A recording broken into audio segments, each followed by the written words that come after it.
অভয়াকাণ্ডের কথা বলি। যদি মমতা বন্দ্যোপাধ্যায় সব থেকে বড় রাজনৈতিক ব্যতিক্রমী রাজনীতি করে থাকেন, ভুল রাজনীতি করে থাকেন, সেটা কিন্তু অভয়াকাণ্ড। নিজে চিকিৎসক বলে আজও ভুলতে পারছি না।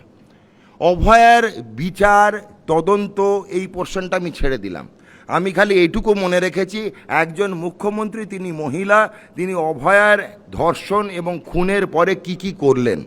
প্রথম কথা, তৎপরতার সঙ্গে, আমি বলবো যুদ্ধকালীন তৎপরতার সঙ্গে তার দেহ দাহ করার ব্যবস্থা করলেন। তাদের কাউন্সিলর কেষ্টবিষ্টুদের দিয়ে দেহ দাহ করার ব্যবস্থা করলেন।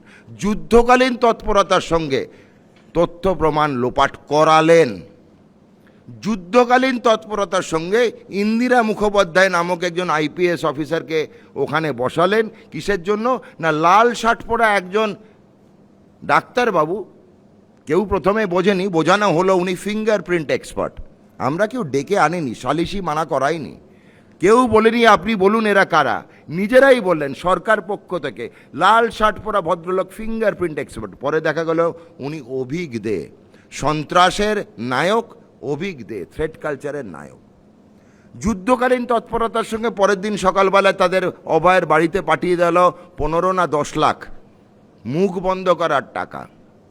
আজকে মহিলা মুখ্যমন্ত্রী অভয়ের বাড়িতে নোটের বান্ডিল পাঠালেন মুখ বন্ধ করার জন্য। বুকে হাত দিয়ে ভাবুন, সামনে যে মহিলারা আছেন তাদের ভাবুন, বাড়িতে ছোট ছোট কন্যা সন্তান থাকতে পারে।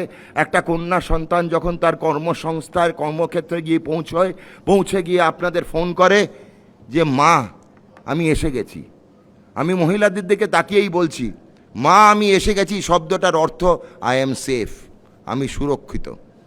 সেই মাই সকালবেলায়, ভোর সকালবেলায় 2:30টার সময় ফোন পেল যে উনি খুব অসুস্থ অভয়া।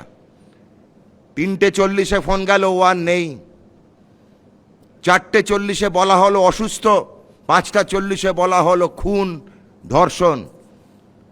আপনারা বাড়িতে আয়নার সামনে দাঁড়ান, আপনাদের বাড়িতে কন্যা সন্তানের মাথায় হাত রেখে বলুন এই জিনিস যেন কোনো মহিলার সঙ্গে কোনো দিন হয় না, না হোক, সেটাই আমি চাই।